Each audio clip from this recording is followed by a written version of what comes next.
ఆదికాండము 16వ అధ్యాయము. అబ్రాము భార్య అయిన శారాయి అతనికి పిల్లలు కనలేదు. ఆమెకు ఆగరు అను ఐగుప్తురాలైన దాసి ఉండెను. శారాయి, ఇదిగో నేను పిల్లలు కనకుండా యెహోవా చేసి ఉన్నాడు. నీవు దయచేసి నా దాసితో పొమ్ము, ఒకవేళ ఆమె వలన నీకు సంతానము కలుగునని అబ్రాముతో చెప్పెను. అబ్రాము శారాయి మాట వినెను. కాబట్టి అబ్రాము కానాను దేశములో 10 ఏండ్లు కాపురమున్న తరువాత దాసి అయిన ఆగరును ఐగుప్తురాలిని తీసుకొని తన పెనిమిటి అయిన అబ్రామునకు భార్యగా ఉండునట్లు అతనికిచ్చెను. ఆగరుతో పోయినప్పుడు అది గర్భవతి ఆయెను. అది తాను గర్భవతినైతినని తెలుసుకొనినప్పుడు దాని యజమానురాలు దాని దృష్టికి నీచమైనదాయెను. అప్పుడు శారాయి, నా ఉసురు నీకు తగులును, నేను నా దాసిని నీ కౌగిటకిచ్చిన తరువాత గర్భవతినైతినని తెలుసుకొనినప్పుడు నేను దాని దృష్టికి నీచమైన దానినైతిని.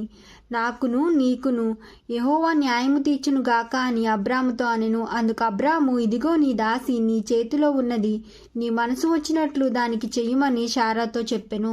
శారాయి దానిని శ్రమ పెట్టినందున ఆమె యొద్ద నుండి అది పారిపోగా యెహోవా దూత అరణ్యములో నీటి బుగ్గ యొద్ద అనగా షూరు మార్గములో బుగ్గ యొద్ద ఆమెను కనుగొనెను.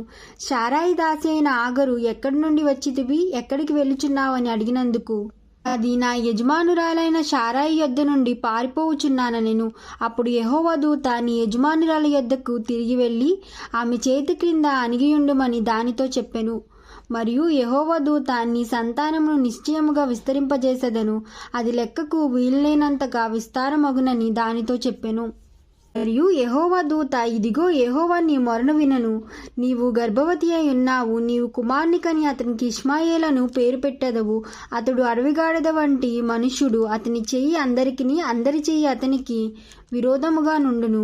అతడు తన సహోదరులందరి ఎదుట నివసించునని దానితో చెప్పగా అది చూచుచున్న దేవుడవు నీవే అను పేరు తనతో మాట్లాడిన యెహోవాకు పెట్టెను. ఏలయనగా నన్ను చూచిన వారిని నేనిక్కడ చూచితిని గదా అని అనుకొనెను. అందుచేత ఆ నీటి బుగ్గకు బేయేర్ లహాయిరోయి అను పేరు పెట్టబడెను. కాదేశునకు బేరేదునకు మధ్యనున్నది. తరువాత హాగరు అబ్రామునకు కుమార్ని కనెను. అబ్రాము ఆగరు కన్న తన కుమార్నికి ఇష్మాయేల్ అని పేరు పెట్టెను. ఆగరు అబ్రామునకు ఇష్మాయేలును కనినప్పుడు అబ్రాము 86 ఏండ్లవాడు.